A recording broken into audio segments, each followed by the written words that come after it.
Ótima noite a todos. Muito bom estarmos juntos aqui mais uma vez. Gratidão a todos pela presença, aos mentores de cada um, aos mentores do Lar Seara Esperança, em especial a Frei Abílio, e também ao nosso Mestre Jesus, que sem dúvida se faz presente sempre que o invocamos.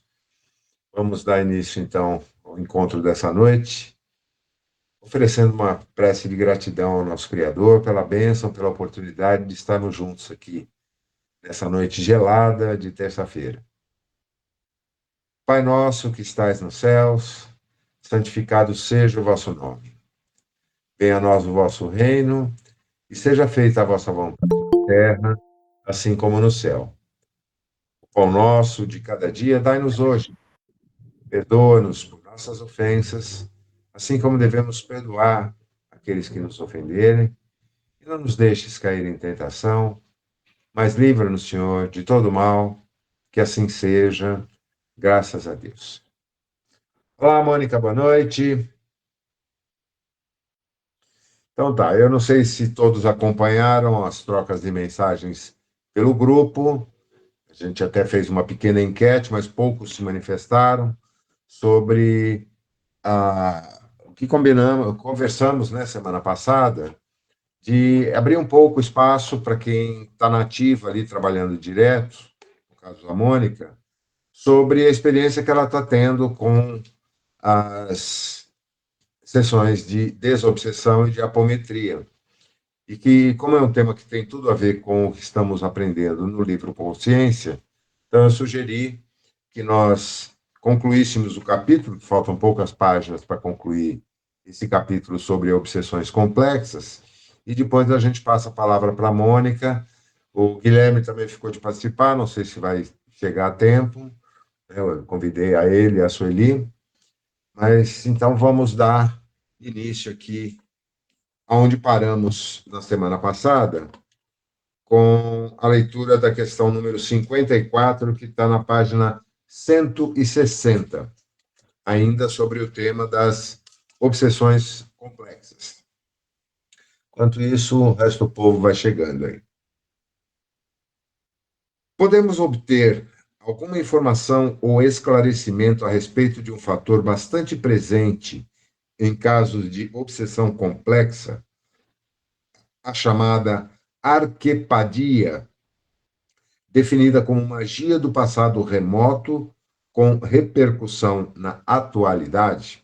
Confesso que eu desconhecia esse termo, arquepadia, né?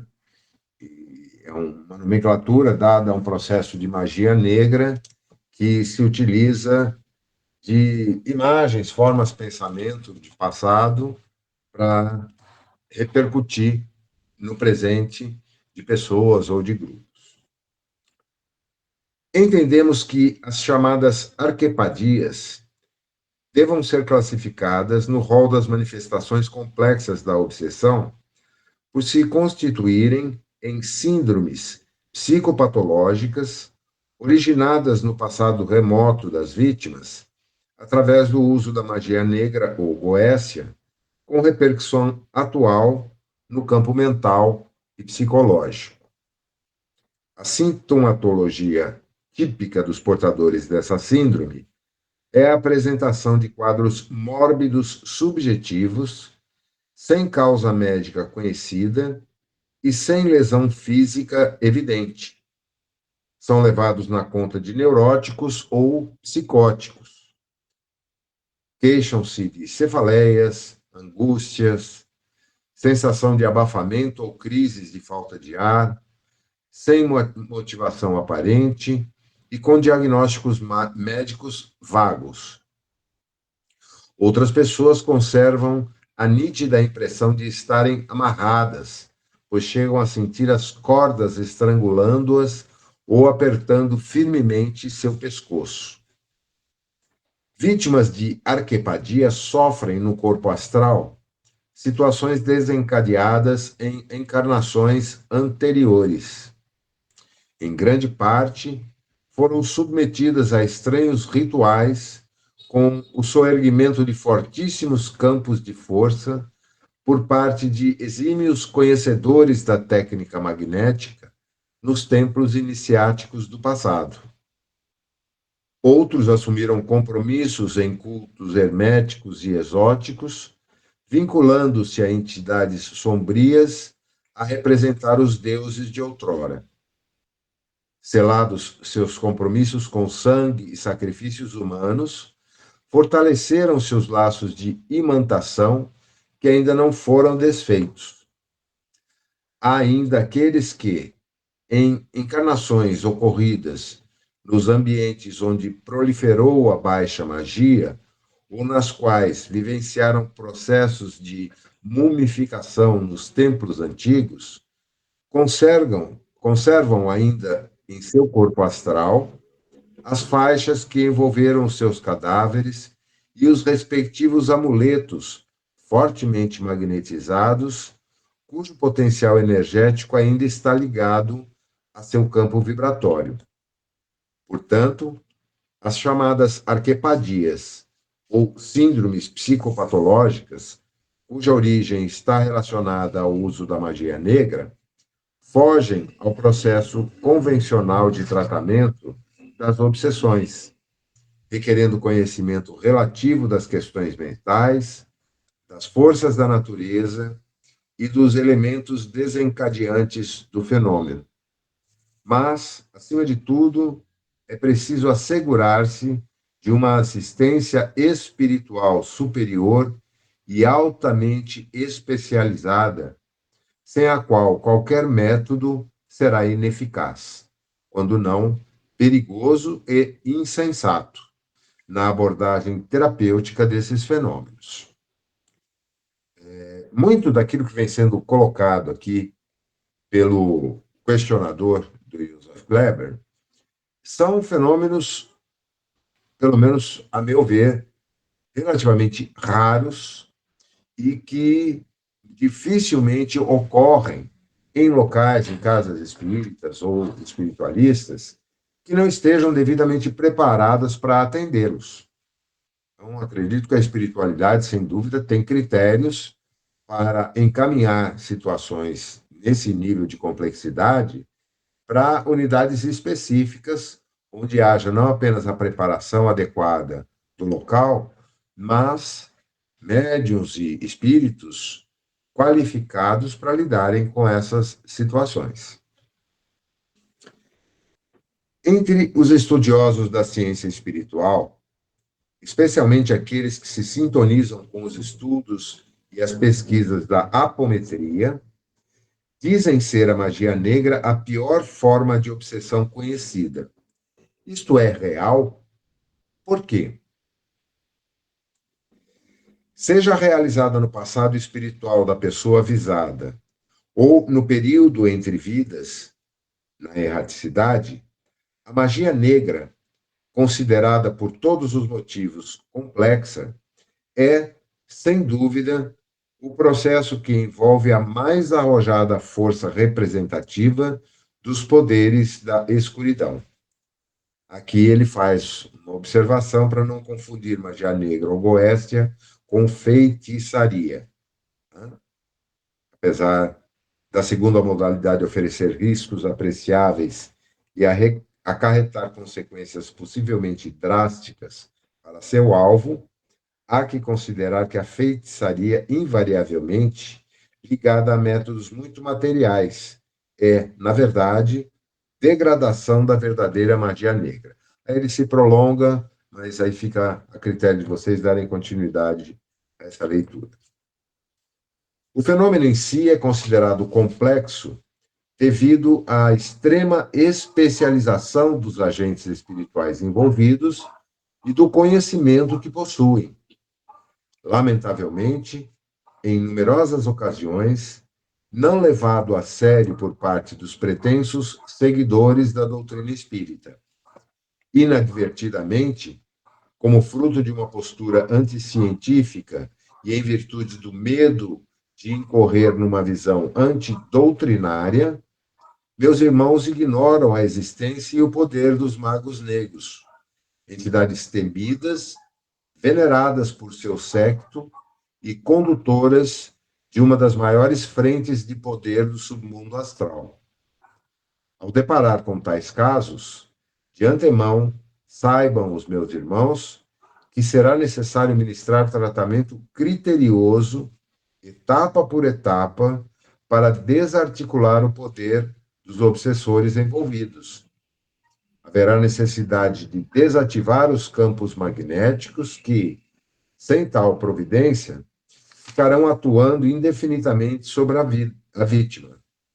Somente então poderão meus irmãos empreender esforços com vistas a induzir os espíritos envolvidos à reorganização e à reeducação mental e emocional, com estabelecimento de novas metas para sua caminhada evolutiva. Sem visão clara e destituída de religiosismo, não será possível o enfrentamento de entidades altamente capacitadas e com formação direcionada em sentido oposto ao dos representantes do nosso mestre. Nos processos de obsessão complexa, ao se enfrentarem os chamados magos negros, qual deverá ser a conduta do médium ou da equipe mediúnica? Como abordar esse tipo de espírito? A abordagem de tais espíritos varia segundo o método empregado e o rigor com que produzem esse tipo de obsessão. Em linhas gerais, é preciso estar atento à necessidade de estudo constante de toda a equipe mediúnica, com embasamento doutrinário e conhecimento científico atualizado. Naturalmente, meus irmãos não pretendem tratar a obsessão complexa com o assistencialismo paternalista espiritual, tão difundido na atualidade, fruto de uma postura emocional e de uma visão excessivamente religiosa, que remonta a um passado fértil no emocionalismo religioso, em detrimento da vivência da espiritualidade. O enfrentamento desses casos deve ser coerente com o tipo de sintoma apresentado, e o entendimento das causas da ocorrência obsessiva, em medicina, o que se chama, respectivamente, de sintomatologia e etiologia, ou seja, estudo dos sintomas e das origens da doença. Não se resolve nenhuma patologia espiritual dessa monta sem o uso da razão, do bom senso, do conhecimento técnico e da assistência superior de qualidade. Uma equipe mediúnica dividida, com pensamentos retrógrados, conservadores, com evidentes disputas e intrigas disfarçadas de convivência religiosa, em hipótese alguma deve tentar uma investida contra os especialistas das sombras, pois estará fadada ao fracasso ante o inegável poder mental, o conhecimento das leis do mentalismo e a disciplina adquirida pelos representantes das trevas durante os séculos de lides no campo iniciático. Até que se desenvolva uma postura sadia, qualitativa e com base em conduta ética superior, será preferível à equipe se ocupar dos casos mais simples a se aventurar por caminhos desconhecidos, dos quais ouviram nada mais que leves rumores. Estudem, dediquem-se à obtenção do conhecimento, invistam na qualificação dos médiuns e no amparo oferecido pelo embasamento da doutrina espírita. Aos poucos, os esforços serão recompensados e a equipe mais madura poderá enfrentar quadros mais condizentes com o potencial de seus integrantes. Aqui me parece um alerta óbvio e muito oportuno, porque da mesma forma que ninguém em sã consciência vai tentar fazer uma operação, uma cirurgia de peito aberto num paciente, num posto de saúde, totalmente despreparado, sem equipamento, sem equipe, sem profissionais qualificados, a probabilidade de fracasso, obviamente, é muito grande. Então, no plano espiritual, também ocorre o mesmo. Daí a minha crença pessoal, não precisam concordar comigo, de que esses casos, sabiamente, são enviados pela espiritualidade apenas para locais e equipes devidamente qualificadas para lidá-los. Mas nada impede que possa acontecer inadvertidamente em um outro local inadequado. Pode-se obter algum esclarecimento quanto às síndromes de ressonância vibratória com o passado, estudadas no rol das obsessões complexas? A síndrome de ressonância com o passado é caracterizada por lembranças sugestivas de existências transatas, que fluem de um arquivo de memória diferente do que há no cérebro material, advindas dos registros do corpo mental. Tais ocorrências evidenciam a existência de arquivos perenes, situadas em campos multidimensionais da consciência humana. São estruturas vinculadas ao psiquismo mais profundo, que tem representação nos campos mentais superiores. A ressonância vibratória com o passado manifesta-se através de sentimentos fugazes, de flashes ideoplásticos, de fatos vivenciados em outra equação de tempo e que, em certas circunstâncias, vêm à tona na existência presente do ser. Na oportunidade de rememoração, essas reminiscências, com frequência, emergem espontaneamente sob a forma de conflitos psicossociais. O indivíduo passa a manifestar mal-estar generalizado, acompanhado por sensações de angústia, desespero e, algumas vezes, remorso sem motivo aparente, alicerçando um grupo de manifestações neuróticas bem características do ponto de vista médico espírita, que denominamos ressonâncias patológicas. A abordagem desse tipo de pseudo-obsessão, pois não se deve necessariamente à influência de desencarnados, de natureza complexa, só poderá ser eficaz quando feita por uma equipe consciente e um terapeuta do espírito ou operador estudioso, com embasamento doutrinário e científico, além da natural assistência espiritual de qualidade. E assim terminamos esse capítulo. Eu gostaria, antes de passar a palavra para vocês, só fazer um comentário a respeito disso. A mediunidade, mesmo nas suas formas mais simples, feitas por pessoas comprometidas e de boa vontade, porém que não têm esse treinamento técnico, científico, profundo, apontado pelo Joseph Gleber aqui, ela é tão importante, talvez até mais, do que a mediunidade especializada, que abrange casos complexos. Por quê? A grande maioria das pessoas que procuram uma casa espírita o fazem em função de problemas menores, de problemas da sua vida, não estão vinculados à ação de magos negros ou de inteligências mais desenvolvidas no plano das sombras, porque esses não se interessam, para usar uma expressão meio chula, por peixes pequenos. O interesse deles é atuar naqueles que são grandes formadores de opinião, que detêm poderes consideráveis na área da política, dos negócios, das comunicações. Aí se encontram os casos mais sérios de obsessões complexas e outras congêneres.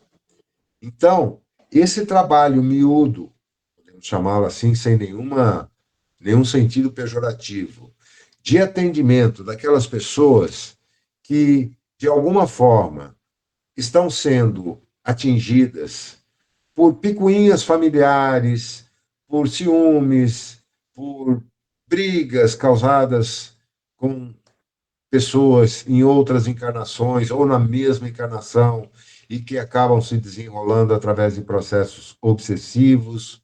O tratamento dos casos, que são a grande maioria, que não envolvem outras entidades espirituais, mas são processos de auto-obsessão, ou seja, o próprio espírito encarnado, pela sua invigilância, pela sua negligência, pela sua conduta inadequada ao longo da existência, acaba gerando, criando formas de pensamento e situações que o atingem de maneira muito séria e que podem ser muito bem tratados sem a utilização de técnicas complexas e sofisticadas. Mesmo os casos mais comuns de apometria, que quase todas as casas têm um critério mais atento antes de encaminhar alguém para uma sessão de apometria. É feita uma avaliação prévia, é orientado que a pessoa pelo menos passe por 3 semanas consecutivas num tratamento espiritual, para que ela possa ser melhor avaliada, harmonizar os seus centros de força, saber se ela realmente está comprometida consigo mesma e interessada em levar adiante, para só então encaminhá-la para sessões de apometria. Era assim no Ceará, no princípio, quando ela começou a ser feita, é feito o mesmo critério no Lar Celeste e também no Nisarga, no Instituto Nisarga.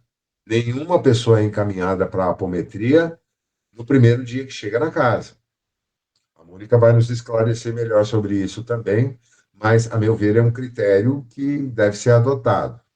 Então, a gente tem que levar em consideração que o mediunismo, a atividade mediúnica, é fundamental, mesmo nas suas bases mais simples, para que o espiritismo se manifeste. Não existe espiritismo sem mediunidade. Ele não teria sequer esse nome se não fossem as manifestações mediúnicas estudadas pelo professor Rivaio lá no final do século XVIII.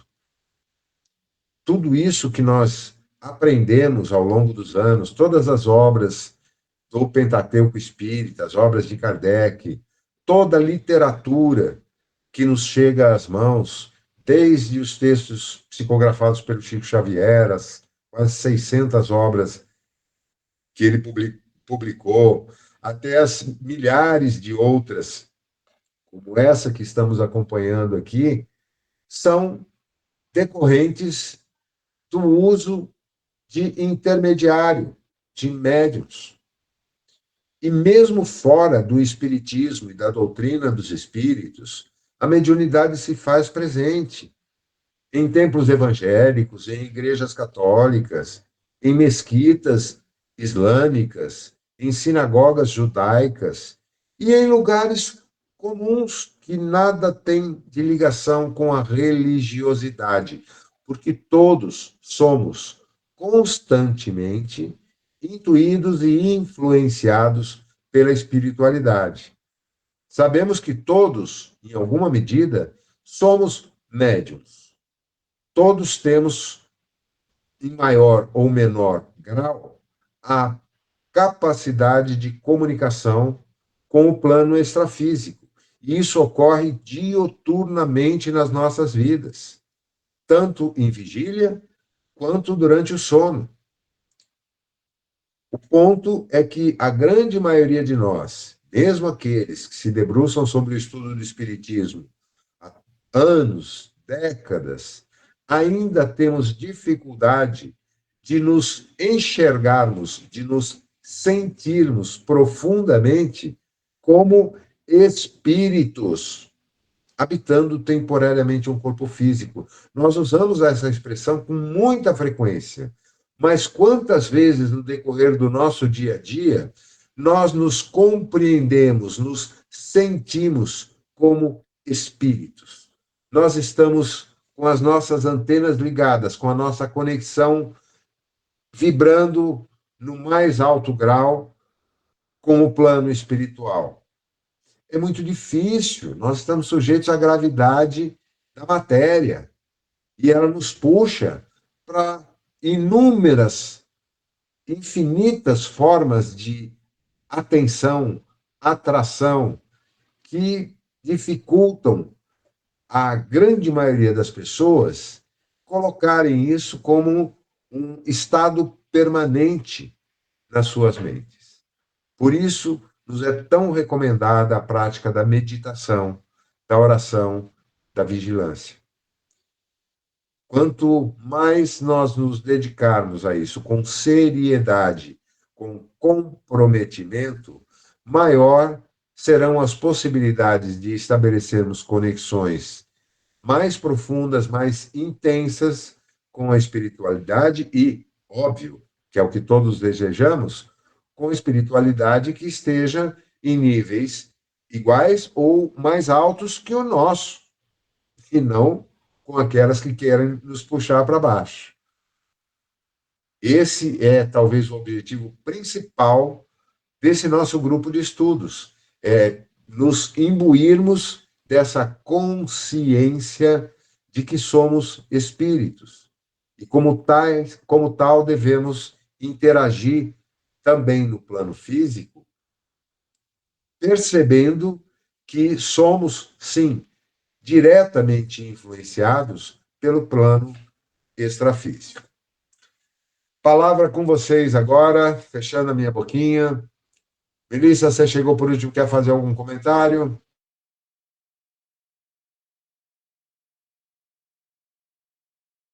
Não.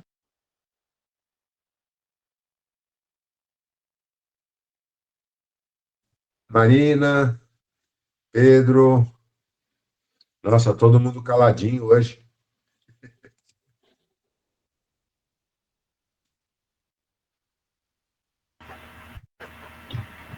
Bom, então acho que eu posso começar a falar, né? Então vamos lá. Eu nem sei, eu não sei exatamente o que eu vou falar, mas pensei em algumas coisas para a gente começar a debater, na realidade, né? Porque eu não pensei em ficar falando e sozinha, né? E Mas a inspiração certamente se fará presente, né? Vamos confiar nisso também. Então, eu criei tipo, um roteirinho de coisas que eu acho importante avaliar no que eu tenho visto nos trabalhos de desobsessão, tanto no centro onde eu estava, como também no Lar Seara, que são os dois lugares que basicamente eu fiz mais trabalhos de desobsessão, né? Então, assim, para começar, o que é uma desobsessão? O que é uma obsessão, né? A obsessão, a gente sempre tem que lembrar que é uma fixação de pensamento. A pessoa está fixa naquele pensamento, naquela meta, naquele objetivo. Então, ela tem um looping mental de atingir algum objetivo. Então, ela está presa naquela energia. Então, tudo que é espírito é energia. Então, quando a pessoa está com uma obsessão, ela está com um pensamento fixo e vai repetindo e repetindo, ela entra num looping e que ela não consegue sair sozinha. Muito difícil a pessoa sair de um looping de obsessão.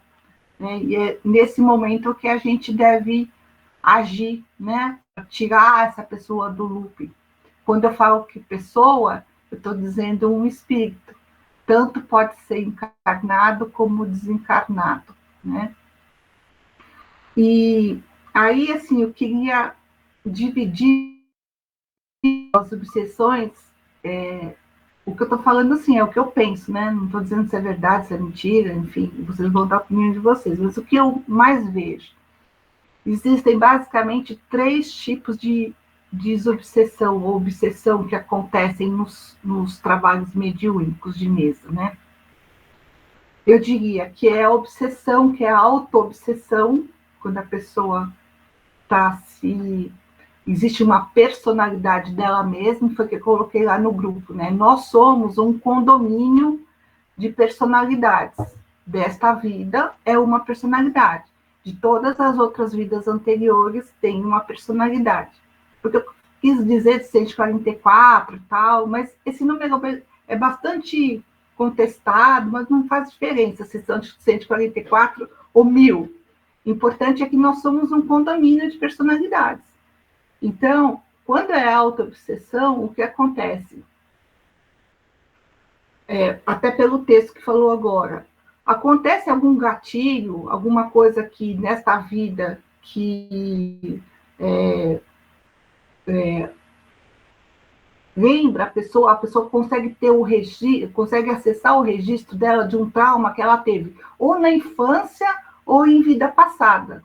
E a partir do momento que ela dá esse gatilho do trauma, essa personalidade, ela, como se ela entrasse na frente da personalidade atual. Então, a personalidade que está em desequilíbrio, ela quer mandar na personalidade atual. Então, fica um conflito entre a personalidade atual e a personalidade do passado, né? Então, isso é uma autoobsessão. É ela mesma que está se atrapalhando, é ela mesma que está se obsediando. É a autoobsessão. A segunda que mais eu vejo é a obsessão causada por um espírito que não é da pessoa. Então, é um espírito que pode ser um familiar, pode ser um amigo, pode ser alguém do trabalho, algum espírito que tem uma relação com ele, mas não é ele, não faz parte do condomínio dele. É um outro espírito, que também pode ser do passado ou pode ser do presente, mas não é ele, é um outro, né? Esse é um caso. E aí, o caso de obsessões que são feitas por falanges. A pessoa não me conhece, então ela tem uma falange, um grupo, que quer estar me obsediando porque tem algum interesse em mim, né? Mas ela não me conhece, ela não faz parte nem da minha família, nem do meu trabalho, faz parte dos meus amigos, ela simplesmente tem algum interesse em comum e alguém da falange colocou um obsessor para conseguir um objetivo em mim. Então, basicamente, eu vejo essas 3 obsessões que mais acontecem nesses trabalhos. Podemos deixar o Pedro fazer a pergunta dele antes de você prosseguir? Sim. Só aproveitando a deixa, Mônica, José, eu estava pensando aqui, o toque, assim, num grau elevado, em alguns casos, pode ser considerado como uma auto-obsessão ou obsessão? Na minha opinião, pode. Porque é o negócio do gatilho. Às vezes, você teve um trauma lá numa personalidade do passado e você, vamos falar assim, vamos falar toque por limpeza. Você tem um toque por limpeza. Às vezes, você viveu no passado, na era medieval, que o lugar que você morava era imundo, sujo, as pessoas morriam por doenças. E aquilo ficou de uma tal maneira cravado na sua memória que hoje em dia, quando você vê qualquer coisa que lembre esse passado, você quer fazer o quê? Quer se livrar daquilo de qualquer jeito, porque você, de repente, morreu no passado por causa disso. Então, pode sim ser uma coisa que lá do passado. E aí, assim, vou entrar também como é que a gente consegue tratar algumas obsessões. Mas eu diria que sim, os toques podem ser, sim, coisas do passado. Deu para responder, Pedro? Pode prosseguir, Mônica. Então, não sei se deu para entender bem esses 3 tipos que eu tentei juntar, assim. E aí, quando a gente está fazendo uma doutrinação, né? Então, quando a gente está trabalhando numa mesa de desobsessão, basicamente a gente tem 3 tipos de médiuns. Ou você é dirigente da mesa, você está dirigindo o trabalho, né? Você está coordenando as energias, está prestando atenção no que está sendo feito, até que limite vai ser trabalhado, até que limite não vai ser trabalhado, ou seja, sempre o dirigente ele tem uma comunicação maior com os dirigentes espirituais da casa, né? Então, ele vai coordenar os trabalhos, mas geralmente ele não faz doutrinação, nem faz incorporação, geralmente. Aí você tem os médios que são os incorporadores, né? Então, eles vão fazer a ponte, né? São antenas, vão fazer a ponte entre o espírito e o doutrinador, né? Então, a outra pessoa seria o doutrinador. Quem é o doutrinador? É aquela pessoa que vai conversar com o espírito. Então, o espírito, ele incorporou no médium e eu vou conversar com o espírito. Eu sou doutrinador, eu vou conversar com ele, né? Resumidamente, quais são os maiores problemas que eu vejo nos trabalhos? Quando, em relação aos incorporadores, a maior dificuldade que a gente tem hoje em dia é que o incorporador ele consiga trabalhar com o mínimo de animismo. Então, isso é uma coisa difícil de controlar, porque nosso ego é complicadíssimo. Então, o espírito falou uma coisa, mas ele distorceu, falou outra, ele interpretou e falou outra coisa. Então, isolar o animismo é difícil. Então, quando a gente tem um grupo que está acostumado a trabalhar, a gente até sabe quais são os animismos de cada médium. Porque, assim, é meio que repetitivo. Toda vez vem um espírito que fala a mesma coisa, a mesma coisa, a mesma coisa. Você fala, isso não é do espírito, é do médium. O médium é que fica repetindo as coisas que é dele, não é do espírito. Quando a gente tem um grupo assim coeso, a gente até já sabe, né? Então, a gente releva isso. A questão do doutrinador. Qual é a maior dificuldade dos doutrinadores? Já te falo. A maior dificuldade dos doutrinadores. A maior dificuldade dos doutrinadores é a gente entender que a gente não está falando com o médium incorporador. A gente está falando com um espírito que não é ele. Não é o incorporador. A gente está falando com um espírito. E eu vejo muitos doutrinadores que têm medo de falar com os espíritos. Eles são espíritas, nós somos espíritas, mas os doutrinadores têm medo de falar com os espíritos. Então, eles têm medo de doutrinar. Mas por quê? É o medo de conversar com a pessoa, de repente não ter respostas, não saber o que fazer, né? Então, assim, essa barreira de ultrapassar o medo, simplesmente conversar como se eu estivesse conversando com qualquer outra pessoa no ponto de ônibus, é o que a gente tem que fazer na doutrinação, levando em consideração as leis que a gente aprendeu de Jesus, né? Só que não é ficar evangelizando, é simplesmente conversar. Eu estou conversando com vocês aí. Vocês também são espíritos, eu estou conversando com vocês, né? Estou tentando convencer vocês de alguma coisa. E é a mesma coisa que eu vou fazer com o espírito, eu vou conversar com ele. Na realidade, eu vou mais ouvir o que o espírito precisa de ajuda do que falar. Primeiro eu vou ouvir, como qualquer psicólogo, como qualquer terapeuta. Primeiro eu vou perguntar para ele o que é que ele precisa de ajuda. E aí eu vou tentar, deixando ele falar, tentar encaixar naquelas 3 caixinhas que eu falei. Quando eu começo a conversar com o espírito, eu tento entender se ele é auto-obsessão, se ele é um obsessor conhecido ou se ele é de uma falange. O que você ia perguntar, Zé? Mais uma vez, uma chamada de atenção, isso não desmerece, de forma alguma, um médium, porque o animismo ele está presente na grande maioria das manifestações. Como você colocou muito bem, a dificuldade de se desvincular totalmente no momento da comunicação mediúnica deve ser imensa. Eu não tenho essa experiência, mas posso imaginar. Então, eu fui muito crítico de animismo, até recentemente. Eu não compreendia com clareza essa característica natural que todos temos.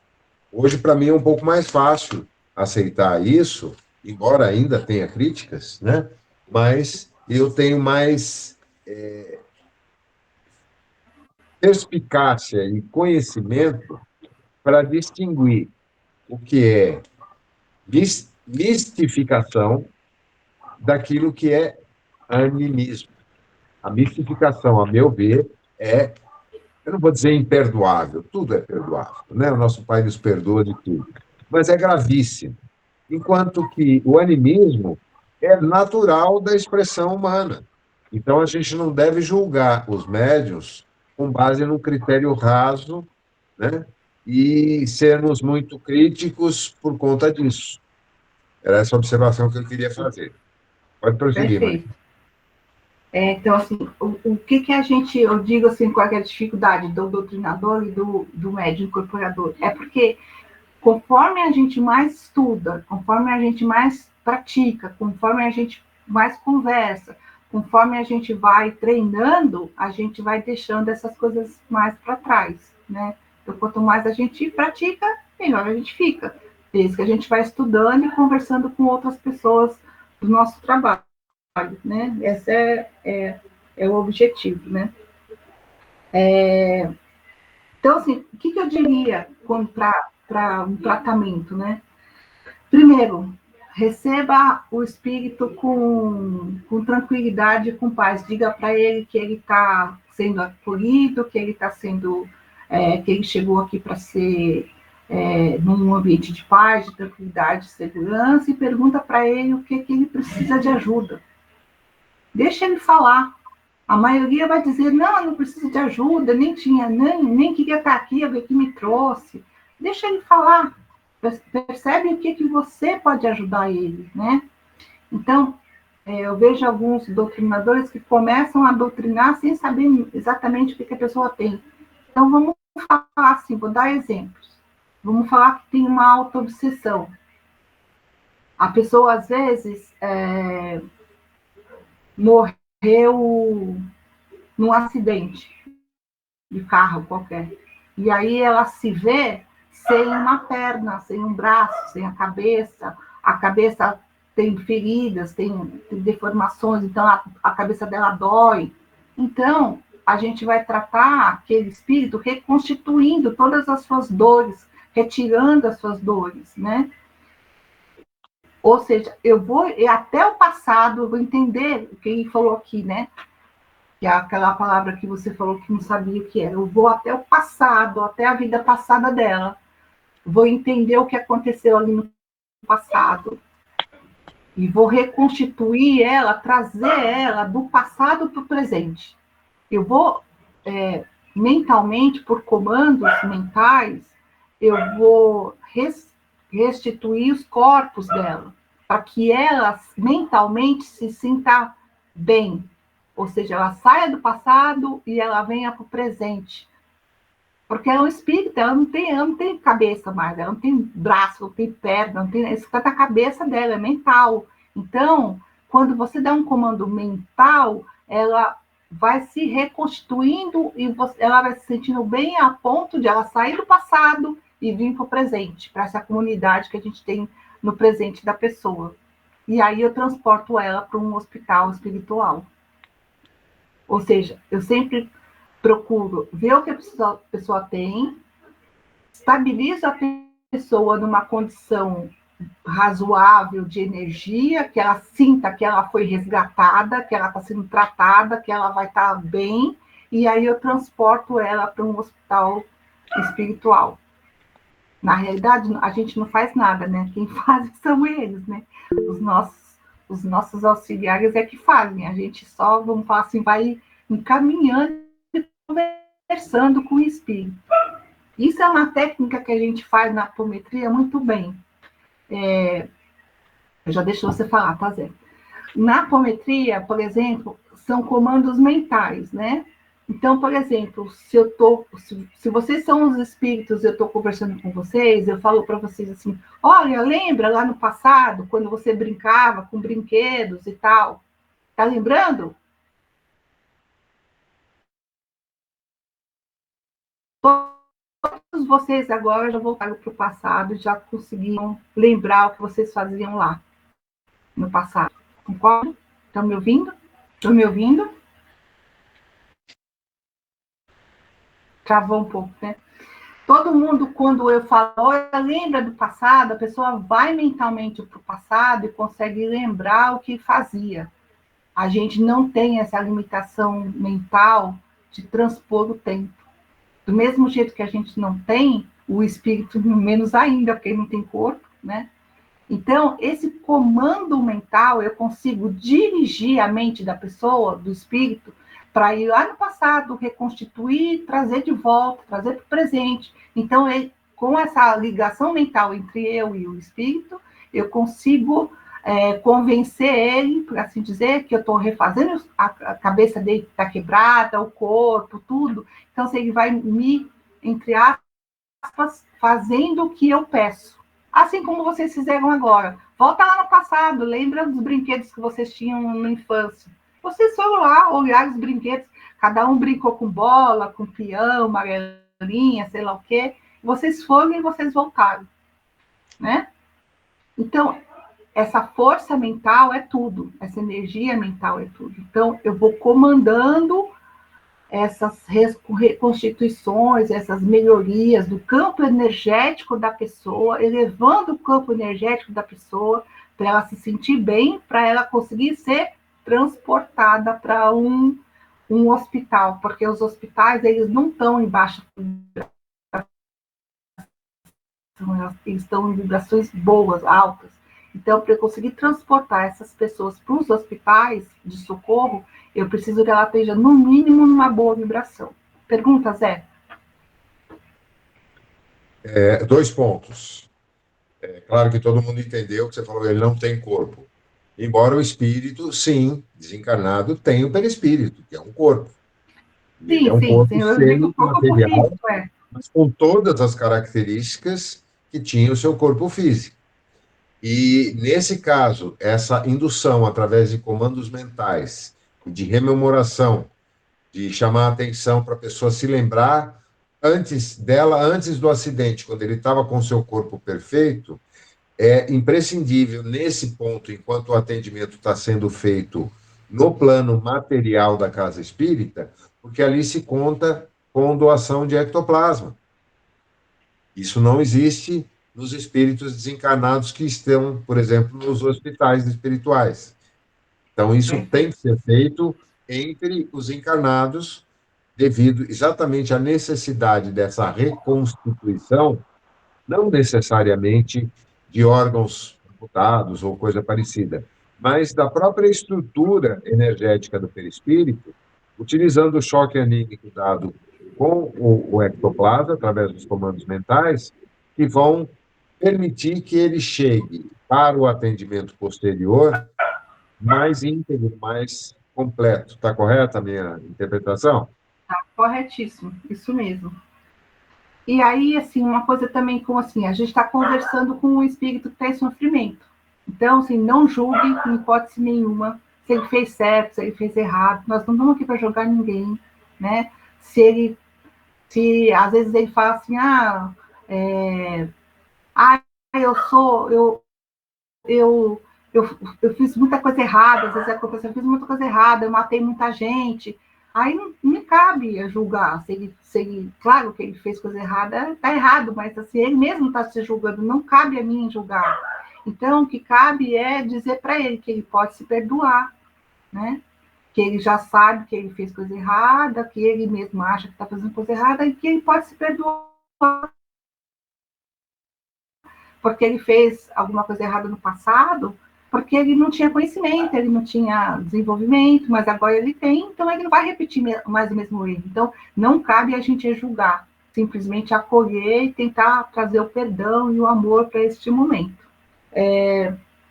E sempre trazer a pessoa para o presente.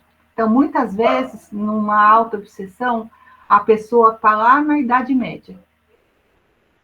E aí ela está presa lá, né, com aqueles costumes lá da Idade Média. E às vezes eu preciso dar um choque de realidade nela e eu falo assim, olha, mas isso aí foi lá no passado, né? A pessoa fala, você fala assim, você sabe que nós estamos? Nós estamos em 2025 agora.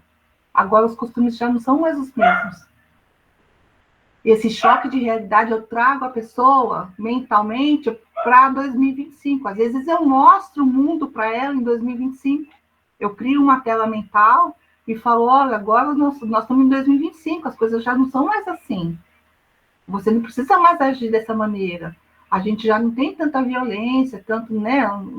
É outra civilização agora. Então, sempre tentar trazer o espírito para o presente, porque a gente está tratando um assistido que está no presente. Então, aquela personalidade, ela tem que saber que o que aconteceu lá no passado não vai acontecer de novo.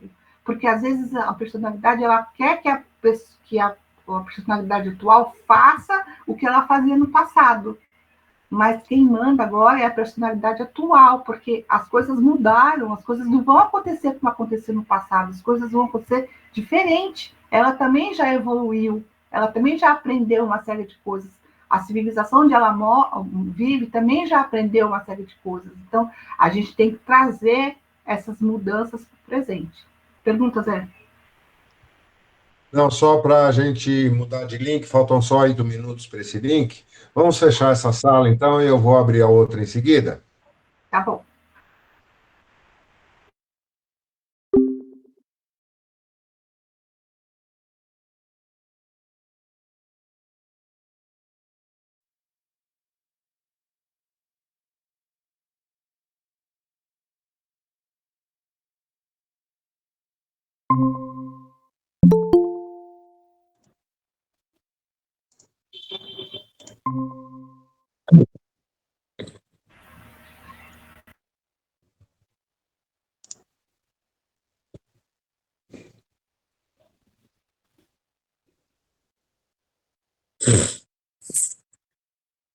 Vamos lá, só faltam 3 pessoas.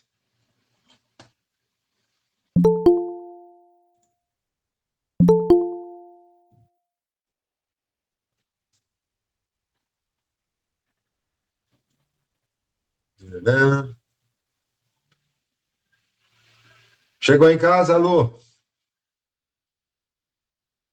Eu já estou em casa já. Ei, coisa boa, tá quentinha já.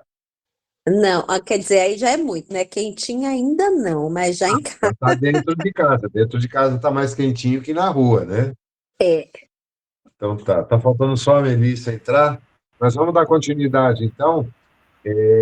Você está, obviamente, fazendo uma mescla entre desobsessão e apometria, né? Eu vou te pedir para fazer assim um enfoque mais objetivo sobre apometria, porque para muita gente a apometria, por nunca ter participado, nunca ter recebido informações, a apometria ainda é uma incógnita, então seria legal se você pudesse focar um pouco mais nesse aspecto. Por favor, Mônica.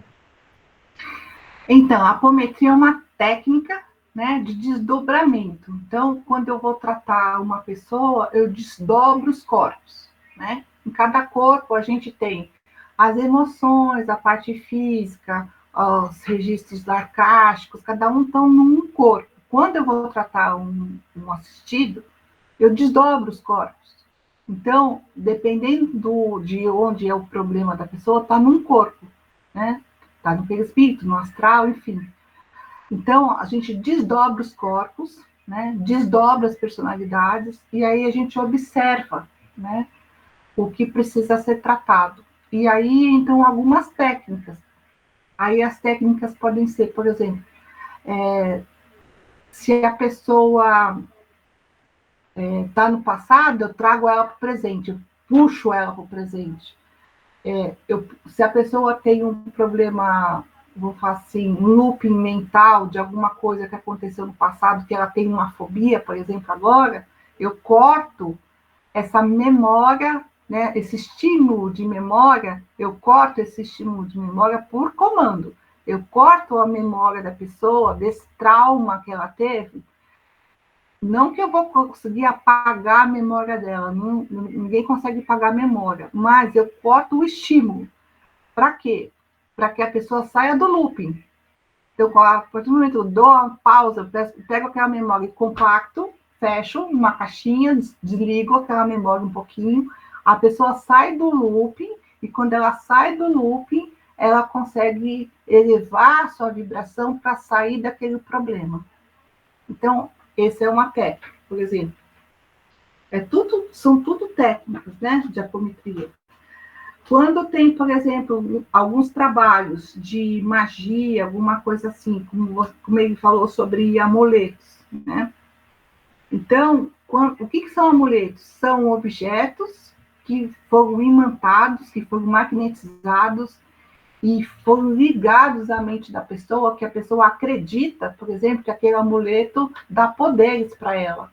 Então, a gente vê muito às vezes espíritos que chegam segurando coisas, segura uma pedra, segura um terço, segura, sei lá, tem um monte de coisas, né? E aí vocês estão tão agarrados naqueles amuletos porque aquilo lá concentra a energia que foi impregnada para manter a pessoa presa mentalmente. Então, geralmente eu pego, né? Eu peço para que ela entregue aquele amuleto em si, aquele objeto, aquela alimentação, aquele magnetismo para os nossos guardiões. Às vezes eu tomo mesmo, tá? Eu tomo, dá isso aqui para mim. Quando a pessoa percebeu, eu já tomei. Às vezes não. Às vezes ela está tão enraizada que eu peço para que ela entregue para os nossos Exus, para os nossos guardiões, e eles transmutam aquela energia, né? Então, são técnicas. Por quê? Tudo é energia, é tudo mental. Não existe amuleto, não tem o físico, não existe. Tudo está na cabeça dela. Então, eu preciso dissolver aquela ideia que ela tem de que aquilo lá dá poder para ela. Quando a gente está tratando com os magos, geralmente os magos têm pedras no terceiro olho. E aí existe uma técnica que a gente troca a cor do... Geralmente são pedras, né? São cristais, a gente troca a cor do cristal, na hora a mente dele se atrapalha e ele meio que perde o poder dele, porque é como se eu tivesse arrancado dele o poder que ele tem do terceiro olho, o poder mental. Então, existem essas técnicas que a gente troca a cor, a gente inverte os spins. O que é spins? Os elétrons, né, tem, vamos falar assim, um sentido de giro, né, dos elétrons. Quando a gente inverte a polaridade da magia, ou seja, a gente dissolve a magia da pessoa. Dissolve o que é magia? É um poder mental. Então, quando a gente inverte, dá o comando, invertendo os spins, a gente dissolve aquilo lá, e a pessoa fica como se ela estivesse pelada. Você arrancou tudo que ela tinha na vida, que ela acreditava que aquilo lá dava um poder para ela, ela perdeu. Mas você não faz isso de sacanagem com o mago, não faz isso de sacanagem com o espírito. Você faz por amor, para tirar aquele espírito daquela situação, para que ele possa realmente ser tratado, para que ele possa entender que existe um mundo de amor, de perdão, um mundo que ele pode evoluir, que ele pode ser melhor, que tem todo um outro lado que ele pode vir para esse lado do bem. Então, assim, a gente faz as coisas sem sacanear o espírito, né? A gente faz por amor, mas a verdade é que a gente faz, mas, assim, a gente tem que fazer, assim, com certeza, sabendo que a gente tem a certeza de que o que a gente está comandando vai ser executado. Pergunta, Zé? Só para esclarecer, embora você já tenha feito isso em gesto, né? Esses comandos mentais, esses pulsos magnéticos, como eles são executados por parte do apômetra? Depois eu pego. Na realidade, assim, tem gente que faz os pulsos em contagens, né? Por que a gente tem esse hábito de fazer os pulsos em contagem com os dedos? Porque em cada chácara de dedo, cada dedo a gente tem um chácara, e a gente faz uma explosão de energia, né? Mas ela não é necessária, porque eu consigo fazer também ela mentalmente, ou verbalmente. O que é o comando? O comando é uma força dinâmica da minha mente, da energia da minha mente, que vai fazer o que a mente do outro, entre aspas, obedeça ao que eu estou fazendo.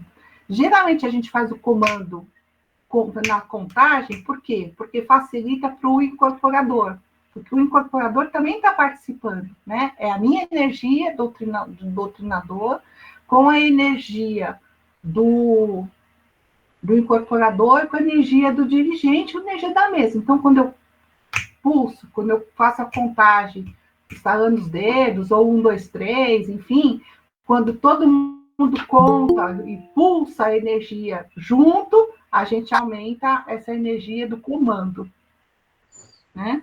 É isso, Zé? Perguntou? Entendi. É exatamente a sincronização do pulso magnético para ser percebida por todos os envolvidos, né? E todos usando a mesma energia na mesma direção. Fala, Pedro.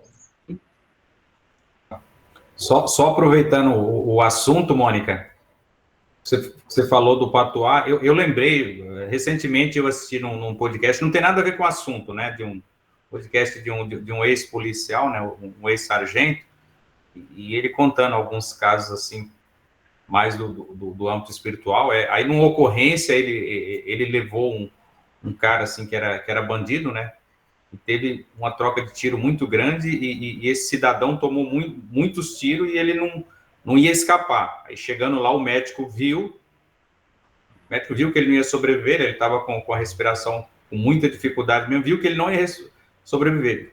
E ele estava com um guia, né? Aí o que o médico fez? Quebrou o guia, olhou e perguntou: tem algum policial aqui que é espírita? Na realidade, eu acho que ele quis dizer espiritualista, né? Eu acho que o rapaz, na hora, no podcast, falou errado, né? Falou: tem alguém que é... Aí, por coincidência, tinha um policial que era, né? Aí falou assim, ó, você pega isso aqui, deu o guia na mão dele, você pega isso aqui e você sabe o que tem que fazer. Aí, assim, ele não completou a história, mas eu acredito que ia fazer algum trabalho, algum processo para quebrar esse vínculo que esse rapaz tinha, que estava com o corpo fechado, né? Seria alguma coisa nesse sentido, porque ele ia prestar contas, né? Depois que desencarnasse. Seria alguma coisa nesse sentido, Mônica? Eu vou falar assim, não vou falar que eu não tenho um guia, né? Uma guia, mas que geralmente quem usa as guias é mais o pessoal da Umbanda, né? Que vamos falar, tem mais esses rituais, né? Mas o guia, geralmente, ele é um objeto imantado, geralmente pela mãe de santo, o pai de santo do terreiro onde ele frequenta. Eles são imantados pelos guardiões da casa. Então, por exemplo, tem gente que tem um guia de Oxóssi, né? Tem dos caboclos e tal. Então, aquele guia é benzido, é imantado, possui a energia, foi compartilhada a energia daquela entidade com aquele objeto. A partir do momento que você veste uma guia, você está carregando a energia daquele mentor, daquele espírito, né, que imantou naquele objeto aquela energia dele. Então, tem gente que é de Oxalá, bota uma guia de Oxalá, então você está, vamos falar, protegido, entre aspas, não é protegido, você está com aquela energia sempre de Oxalá, desde que você realmente mentalmente estiver sempre ligado, não só usar um colar, né? Quando você veste uma guia, você se permite ter a energia daquele mentor que mandou, porque você permitiu, você acredita, você tem a força mental, você acredita que o objeto vai te proteger, tá certo? E aí, no caso, por exemplo, que a pessoa está num hospital, tanto ela pode, vamos falar, segurar aquele amuleto e pedir a presença daquela entidade para o ajudar, ou pode pedir, se for um caso terminal, pedir para o auxílio da entidade desligar a pessoa e encaminhar para o plano espiritual, né? Como uma antena que amplifica a conexão entre aquele que está conectado a ela mentalmente e aquele protetor, ou o que quer que seja que eu colocou. Boa noite, Sueli. Boa noite, Alfredo. Tudo bem, querido? Querido. Sendo breve, a Sueli, a Mônica, né? A Sueli está mandando boa noite a vocês, que ela está ali pegando um negócio na cozinha. No meu caso, que eu não tenho essas habilidades, não tenho um guia falando comigo, porque eu não consigo ouvi-lo. Também não consigo vê-lo. Então, eu tenho a minha percepção, que eu consigo ler pessoas, digamos assim, não é? Consigo detectar espíritos no campo mental. Então, eu sei se a pessoa está incorporada, se não está, se o médium consegue estar trabalhando, está incorporado ou não. Então, isso facilita um trabalho de dirigente. Quando eu trabalhava na apometria, e coordenava o trabalho, porque eu era, digamos assim, uma visão geral, ampla. Pela minha experiência, eu sabia se o espírito está falando o que é, às vezes leia a vida passada, e aí eu comandava pedia para que aquele médium que consegue estar desdobrado, mas não inconsciente, lesse e conseguisse acompanhar o espírito, e era um trabalho de equipe. A apometria, como o senhor José Lacerda projetou, não havia esse trabalho de guias ou essas coisas ligadas à Umbanda. Isso estamos falando de 63 anos atrás, não é? Então, lá no Rio Grande do Sul, que é mais difícil ainda, né? Hoje em dia é diferente, mas naquela época a Umbanda não era muito reconhecida, guias e gente que trabalha assim. Eles trabalhavam no espírito kardecista. O senhor José Lacerda presidia um grupo kardecista e seguia os trabalhos dos mentores, mas os mentores não interferem falando durante o trabalho, exceto uma observação outra, como passar, porque quem recebe essas orientações e está consciente tem que ser uma percepção pela pituitária. Nem sempre as pessoas têm essa capacidade, às vezes pelo tálamo, e aí a pessoa não consegue perceber o que um coordenador faz. O objetivo da apometria nessa época de 1962 era que houvesse um trabalho mediúnico, porque já estavam se lidando com indivíduos que eram obsessores profissionais, digamos assim. Eles faziam da obsessão um trabalho pessoal. Eles ganhavam ou troca de favores, ou seja lá o que for, monetariamente do lado deles, e troca de vantagens. Isso é mais ou menos como a política faz hoje em dia, né? Às vezes não envolve dinheiro em determinada roupa íntima, mas sim favores, uma viagem, né? Coisas assim. Lá também tem as suas trocas de interesses, não é? Então, eu só estou colocando uma outra ótica de uma pessoa que não tem as habilidades, por exemplo, como a Mônica tem, não é? Uma mediunidade ostensiva, e não adianta nenhum mentor vir me orientar em nada, porque até eu não o vejo e não o ouço. Mas a apometria permanece como técnica que possa ser utilizável, né, como lá no Rio Grande do Sul, principalmente Santa Catarina, com alguns centros bem conhecidos de apometria, aonde os dirigentes estão percebendo, desenvolvendo a sua habilidade para o uso da apometria e as técnicas, que são cerca de 13 leis, 14 leis que determinam modus operandi, não é? Que determinam o que você pode fazer, como abrir a frequência de uma pessoa para poder entrar dentro da aura e conseguir vasculhar, quer dizer, tem métodos para que isso seja. Essas leis são formas que qualquer um de nós pode aprender com o devido estudo e a prática.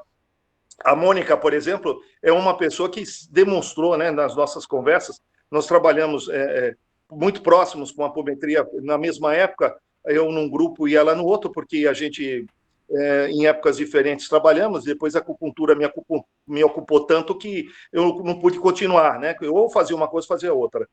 De qualquer forma, como tem poucos acupunturistas hoje disponíveis nos centros espíritas e médiuns é mais fácil. Por isso, continuem mais na acupuntura do que na apometria. Mas o objetivo aqui, complementando que a Mônica, elas conhecendo as bases e com o próprio desenvolvimento pessoal da própria mediunidade, e pode ser desenvolvido. E a ideia, né, é passar a vocês que é acessível as técnicas e o entendimento de que essas leis funcionam.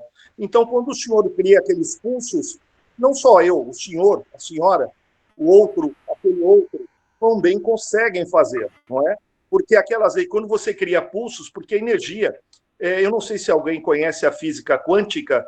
Por que chama quântica? Porque a energia não se dá num contínuo, como fosse um fio de água, mas ela se dá em pulsos quânticos. A luz do Sol é assim, né? A ionosfera responde assim.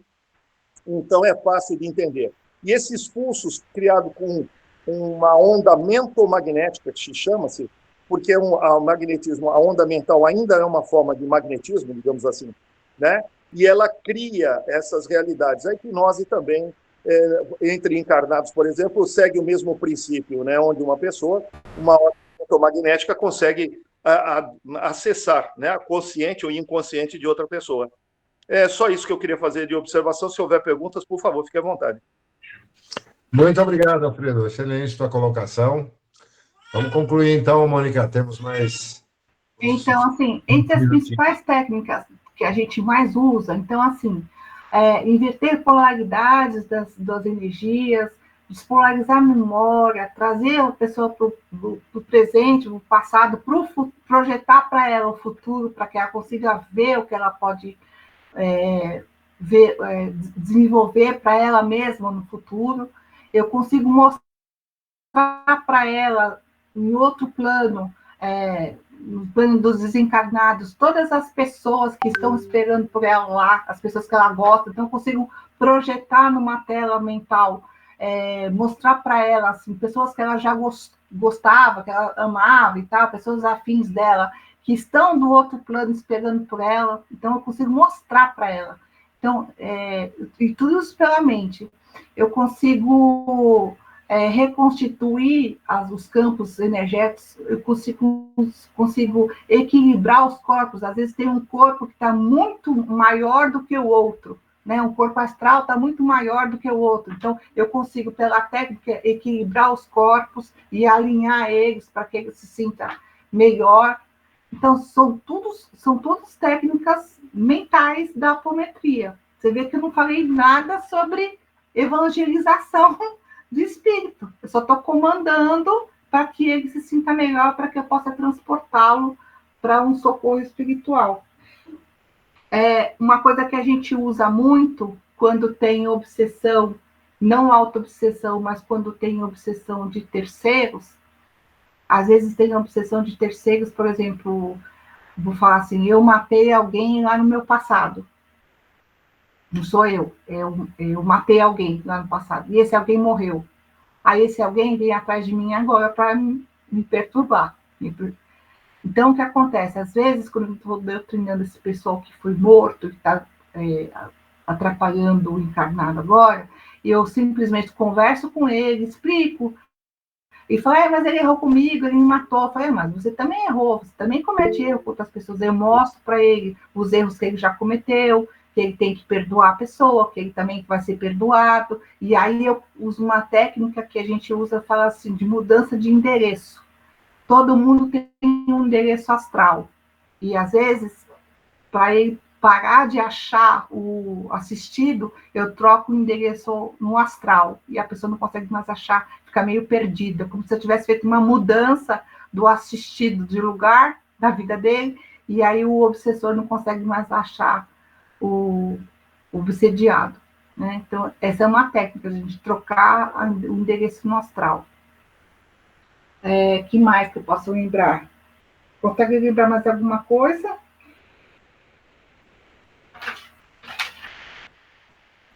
Vocês têm alguma... Lembram de alguma... mais tem alguma pergunta a fazer, além do Alfredo? Que a gente pode lembrar, assim, o que mais acontecem para vocês, assim, quando estão nas obsessões, que a gente possa dizer, como você faria para tratar a pessoa?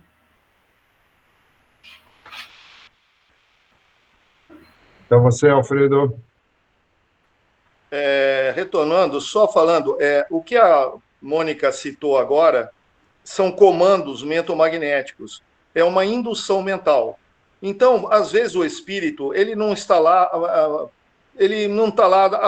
a teu favor, ele está de contragosto, ele não vai querer te ouvir, porque ele diz que a razão é dele, não é? E ele não vai ceder de qualquer forma.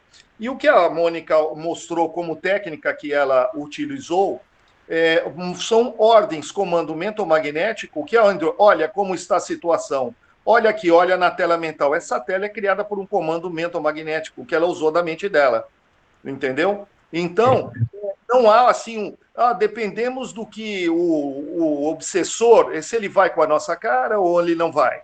Ele não acredita no Cristo ou ele não quer ouvir ninguém. Então, a Mônica não deixou ao Léo a coisa. Ele falou, olha aqui o que você fez. Ela cria uma tela mental, que já foi mencionado nos livros de André Luiz, não é? Que esse realidade, hoje em dia a gente chamaria de tablet, né? Aqui para nós, né? Digamos assim, e esfrega na cara como aqueles filmes de norte-americanos ou europeus, em que o cara mostra o filme para ele, olha aqui, ó, nós pegamos na câmera de vídeo você abusando da pessoa aqui, agredindo a pessoa, né, com câmeras, né? Então, isso eu não preciso, eu não sei o que é, eu não vejo, por mais que eu seja evidente, eu não vejo, mas eu não preciso ver, quem precisa saber é ele, eu só induzo ele a pensar nos erros dele, é como se eu falasse para vocês agora, pensem em todos os erros que vocês já cometeram nessa vida. Eu não sei, mas com certeza vocês sabem. Apesar dela estar conversando com ele, ela não tem uma atitude passiva, tipo assim, eu tenho que convencê-lo, uma doutrinação assim evangélica nisso que ela está falando, porque às vezes a pessoa não é suscetível, o obsessor não é fácil, né? A gente conhece gente difícil nessa vida, não é? Então, ela está colocando assim, quando você tem que rever aquilo que ele vai rever. Falou, olha, eu vou fazer você rever. Ó, veja no passado o que você fez aqui. Eu vou dar um exemplo de qual utilizei.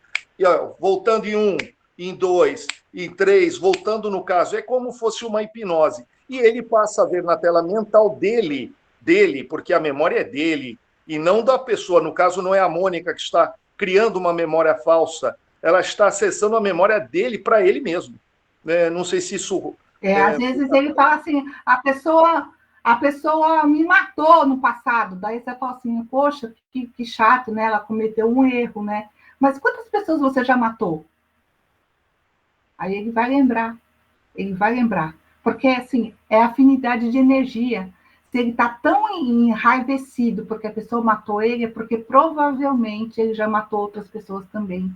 Então, você força ele a pensar quais são os mesmos erros que ele está condenando a pessoa que ele mesmo já cometeu. E às vezes acontece que a pessoa fala assim, você está falando, mas você é cheia de erros. Você fala, eu sou, por isso que eu estou aqui encarnada ainda, tentando melhorar. E eu não quero que você continue nesses mesmos problemas. Eu quero que você evolua. Porque eu estou aqui encarnada ainda, por isso que eu cometi os erros, porque eu estou aqui encarnada. Então, assim, eu estou tentando te ajudar para você evoluir. Né? Então, assim, sempre tem que ter essa calma de dizer que, assim, aí também vai comparar a questão de conduta dele com as suas, às vezes, porque ele também enxerga, né? Às vezes a gente não enxerga o dele, mas ele enxerga o nosso. Mas não tem problema, porque eu não sou uma perfeição. Mas eu estou tentando que ele seja ajudado. Estou aqui tentando fazer o meu melhor para que ele seja ajudado. Bom, um ponto importante aí que, de certa forma, resume isso que a Mônica falou agora ao final. 3 coisas que são fundamentais ao nos comunicarmos com qualquer pessoa, encarnada ou desencarnada, em qualquer condição, mas que nessa situação, durante uma sessão de desobsessão ou de apometria, se tornam ainda mais importantes e significativas. Primeiro, respeito. Respeito por um ser humano igual a nós, cheio de falhas, cheio de defeitos, com inúmeros problemas psicológicos, físicos, porque o físico perispiritual dele também sofre em alguns casos. Então, o respeito é a base de qualquer conversação saudável e produtiva. Segundo, humildade. Nunca nos colocarmos acima de ninguém. Porque, primeiro, não sabemos com quem estamos falando, com quem estamos nos conectando. E seja quem for, qual o seu nível intelectual, espiritual, ainda assim, ele tem que ser considerado como alguém, se não igual, superior a nós. E isso é humildade. Respeito, humildade e amor, gente, porque não há como exercer a mediunidade sem amor. Há pessoas que fazem disso um hábito tão mecânico que não envolve mais o seu sentimento, a sua emoção. Acha que está lá exercendo uma tarefa para cumprir tabela, ou para ganhar bônus hora, ou para, de alguma forma, contribuir, colaborar com a casa na qual eu frequento, mas sem amor. E sem amor não se consegue absolutamente nada. Então, respeito, humildade e amor são os requisitos fundamentais e que superam em muito o conhecimento técnico, o conhecimento doutrinário, ambos muito necessários, muito importantes, mas não imprescindíveis.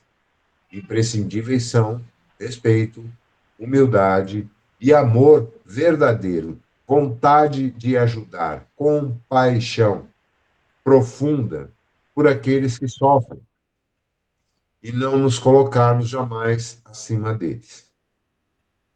Mônica, foi muito boa a tua participação hoje. É legal a gente ter a oportunidade de conversar assim mais longamente com quem está no trabalho ali na linha de frente, coisa que a maioria de nós, acho que com exceção da Marina, quem mais aqui está trabalhando com atendimento de obsessão, de desobsessão? Mais alguém aqui do grupo, não? Não, né? Acho que só a Marina. E, Marina, você se sinta à vontade também para, eventualmente, numa próxima aula, fazer a tua explanação, contar as tuas experiências e colaborar com o grupo, tá? Porque uns sempre têm experiências diferentes dos outros.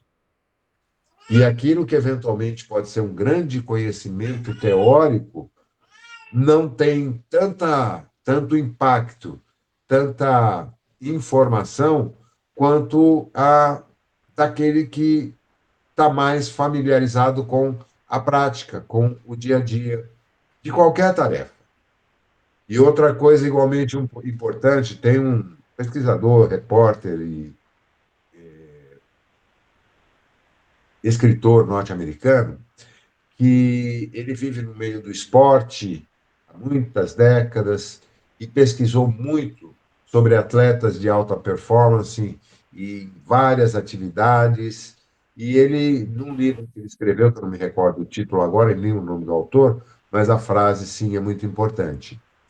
A excelência que ele conseguiu entender, identificar naqueles que eram os melhores nas suas áreas de atividade ou de atividade esportiva ou qualquer outra atividade humana, exige, no mínimo, 10.000 horas de treino e de prática.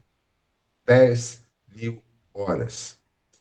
Essa é a faixa que ele identificou naqueles que atingiram um grau de excelência em qualquer tipo de atividade. Então, praticar sempre é o que vai nos permitir adquirir mais conhecimento, mais habilidade, maior facilidade para exercermos qualquer tarefa, inclusive a atividade mediúnica, em qualquer das suas expressões, seja como doutrinador, seja como dirigente, seja como um participante doando energias, não importa.